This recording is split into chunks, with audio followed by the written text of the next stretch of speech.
আসসালামু আলাইকুম। সংবাদে আপনাদের সবাইকে স্বাগত জানাচ্ছি। আমি ফিরোজ তোহা। শুরুতেই সংবাদ শিরোনাম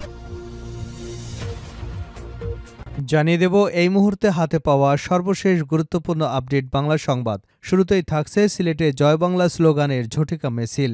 সিলেটে জয় বাংলা জয় বঙ্গবন্ধু স্লোগানে ঝটিকা মিছিল করেছে একদল তরুণ। মিছিল থেকে সাবেক প্রধানমন্ত্রী শেখ হাসিনার পক্ষে ও অন্তর্বর্তী সরকারের প্রধান উপদেষ্টা ড মোহাম্মদ ইউনূসের বিরুদ্ধে স্লোগান দেওয়া হয়। সকাল ৭টায় নগরের দরগাহ গেট এলাকা থেকে মিছিলটি শুরু হয়ে কয়েক মিনিটের মধ্যেই চৌহাট্টা এলাকায় গিয়ে শেষ হয়। গত ৫ই আগস্ট আওয়ামী সরকারের পতনের পর এই প্রথম সিলেটে জয় বাংলা জয় বঙ্গবন্ধু স্লোগানে মিছিল হলো। এবারে জানাবো অন্তর্বর্তী সরকারের মধ্যেই ঘাপলা আছে রিজভী। বিএনপির সিনিয়র যুগ্ম মহাসচিব অ্যাডভোকেট রুহুল কবির রিজভী বলেছেন, অন্তর্বর্তী সরকারের মধ্যেই কোথাও কোনো ঘাপলা আছে। এই সরকারের কারো মধ্যে কোনো মাস্টার প্ল্যান আছে কিনা এটা আমাদের ভাবিয়ে তুলেছে। জাতীয় প্রেস ক্লাব মিলনায়তনে আমরা বিএনপি পরিবারের উদ্যোগে জুলাই আগস্টে আহত ১০ জনের মাঝে হুইলচেয়ার বিতরণের আগে বিশেষ অতিথির বক্তব্যে তিনি এসব কথা বলেন। জানাবো আওয়ামী লীগকে বিচারের মুখোমুখি হতেই হবে। যুক্তরাজ্য সফররত বাংলাদেশ জামায়াতে ইসলামের আমির ডাক্তার শফিকুর রহমান বলেছেন, সত্য একবার বললেই প্রতিষ্ঠিত হয়, কারণ সেটা সত্য। আর মিথ্যা প্রতিষ্ঠিত করতে বারবার বলতে হয়। আওয়ামী লীগ আত্মস্বীকৃত ফ্যাসিস্ট, এরা প্রতিষ্ঠিত সত্য। ১৬ বছর দেশের মানুষের সঙ্গে আওয়ামী লীগ যে আচরণ করেছে তার জন্য তাদের বিচারের মুখোমুখি হতেই হবে। এদিকে ৬ দেশের রাষ্ট্রদূতের সঙ্গে মির্জা ফখরুলের বৈঠক। ইউরোপীয় ইউনিয়নভুক্ত ৬ দেশের রাষ্ট্রদূতের সঙ্গে বৈঠক করেছেন বিএনপির মহাসচিব মির্জা ফখরুল ইসলাম আলমগীর। বিকেলে রাজধানীর গুলশানে ইউরোপীয় ইউনিয়নের রাষ্ট্রদূতের বাসভবনে এ বৈঠক অনুষ্ঠিত হয়। বৈঠকে বিএনপির মহাসচিবের সঙ্গে দলের স্থায়ী কমিটির সদস্য খন্দকার মোশাররফ হোসেন, আমির খসরু মোহাম্মদ চৌধুরী, সাংগঠনিক সম্পাদক শাম আওয়াজ সহ আন্তর্জাতিক বিষয়ক সম্পাদক ব্যারিস্টার নাসির উদ্দিন অসীম বৈঠকে অংশগ্রহণ করেন। এবারে থাকছে ১০০ দিনের কৈফিয়ত দিতে সংবাদ সম্মেলনে আসছেন আসিফ নজরুল।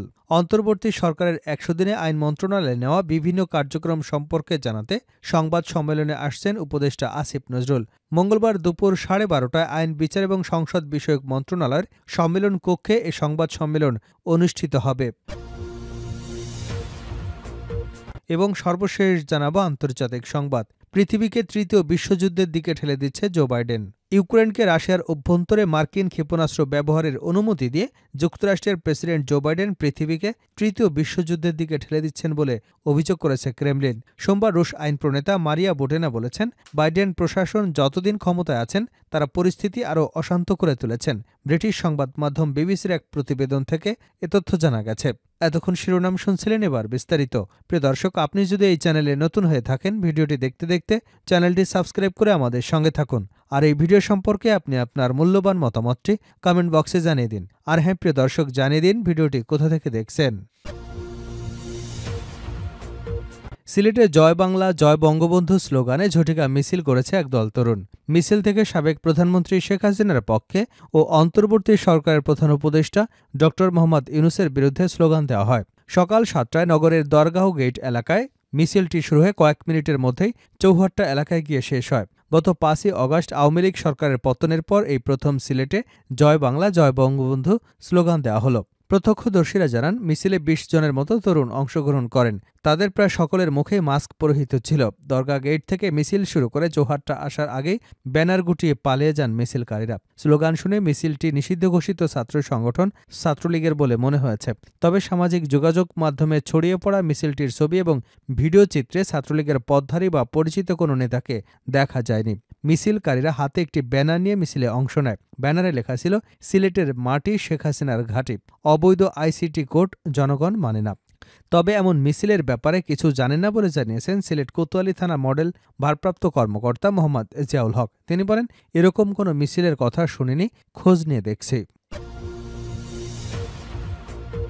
অন্তর্বর্তী সরকারের মধ্যেই ঘাপলা আছে রিজভী। বিএনপির সিনিয়র যুগ্ম মহাসচিব অ্যাডভোকেট রুহুল কবির রিজভী বলেছেন, অন্তর্বর্তী সরকারের মধ্যেই কোথাও কোনো ঘাপলা আছে। এ সরকারের কারো মধ্যে কোনো মাস্টার প্ল্যান আছে কিনা এটা আমাদের ভাবিয়ে তুলেছে।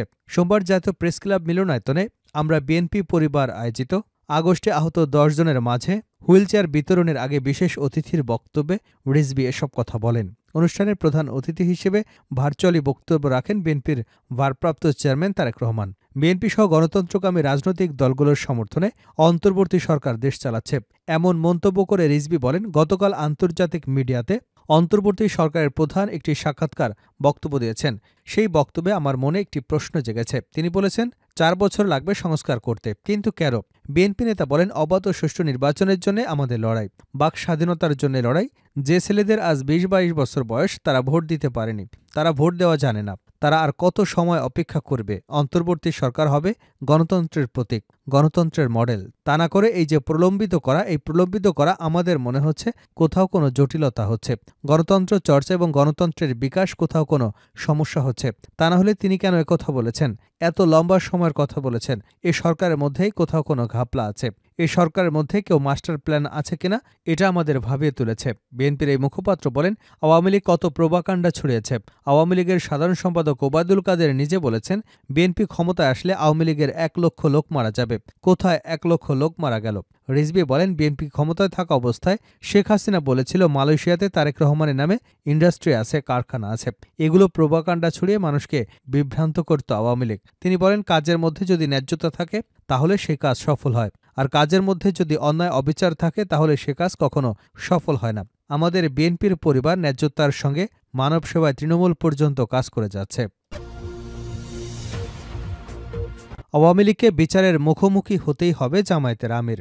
যুক্তরাজ্য সফররত বাংলাদেশ জামায়াতে ইসলামের আমির ডাক্তার শফিকুর রহমান বলেছেন, সত্য একবার বললেই প্রতিষ্ঠিত হয়, কারণ সেটা সত্য, আর মিথ্যা প্রতিষ্ঠিত করতে বারবার বলতে হয়। আওয়ামী লীগের আত্মস্বীকৃত ফ্যাসিস্ট, এটা প্রতিষ্ঠিত সত্য। 16 বছর দেশের মানুষের সঙ্গে আওয়ামী লীগ যে আচরণ করেছে, তার জন্য তাদের বিচারের মুখোমুখি হতেই হবে। তারা মানুষের অধিকার শুধু হরণ করেনি, তারা দেশে এক অরাজক পরিস্থিতি তৈরি করে রেখেছিল। তারা চোখের সামনে মানুষকে হত্যা করেছে। আমরা চাই ন্যায় বিচার প্রতিষ্ঠার মাধ্যমে তাদের বিচার হোক। ডাক্তার শফিকুর রহমান আরও বলেন, আমি নিজেও অন্যায় অবিচারের একজন ভিকটিম।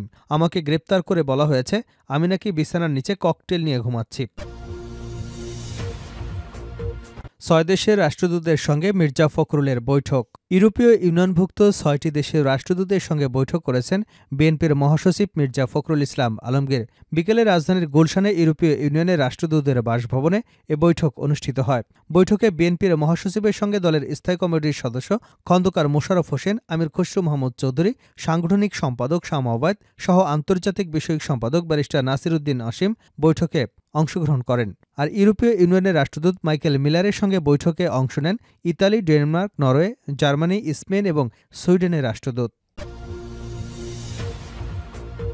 শেষ করছে আন্তর্জাতিক সংবাদ দিয়ে। পৃথিবীকে তৃতীয় বিশ্বযুদ্ধের দিকে ঠেলে দিচ্ছে বাইডেন। ইউক্রেনকে রাশিয়ার অভ্যন্তরে মার্কিন ক্ষেপণাস্ত্র ব্যবহারের অনুমতি দিয়ে যুক্তরাষ্ট্রের প্রেসিডেন্ট জো বাইডেন পৃথিবীকে তৃতীয় বিশ্বযুদ্ধের দিকে ঠেলে দিচ্ছেন বলে অভিযোগ করেছে ক্রেমলিন। আজ সোমবার রুশ আইন প্রণেতা মারিয়া বুটিনা বলেছেন, বাইডেন প্রশাসন যতদিন ক্ষমতায় আছেন তারা পরিস্থিতি আরও অশান্ত করে তুলেছেন।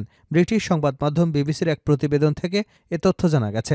মারিয়া বলেন, আমি আশা করছি ডোনাল্ড ট্রাম্প দায়িত্ব নিয়ে এই সিদ্ধান্ত পাল্টাবেন, কারণ এতে করে তৃতীয় বিশ্বযুদ্ধ শুরু হয়ে যেতে পারে, আসলে যা কেউই চায় না। রাশিয়া ফেডারেশন কাউন্সিল সিনিয়র সদস্য আন্দ্রে ক্লিশাস বলেন, পশ্চিমারা এমন একটি সিদ্ধান্ত নিয়েছে যা পুরো ঘটনাকে আরও উস্কে দিচ্ছে। রুশ পার্লামেন্টে উচ্চকক্ষের ইন্টারন্যাশনাল অ্যাফেয়ার্স কমিটির ডেপুটি হেড ভ্লাদিমির জাবোলভ বলেছেন, এটা তৃতীয় বিশ্বযুদ্ধ শুরু হবার বড় এক পদক্ষেপ।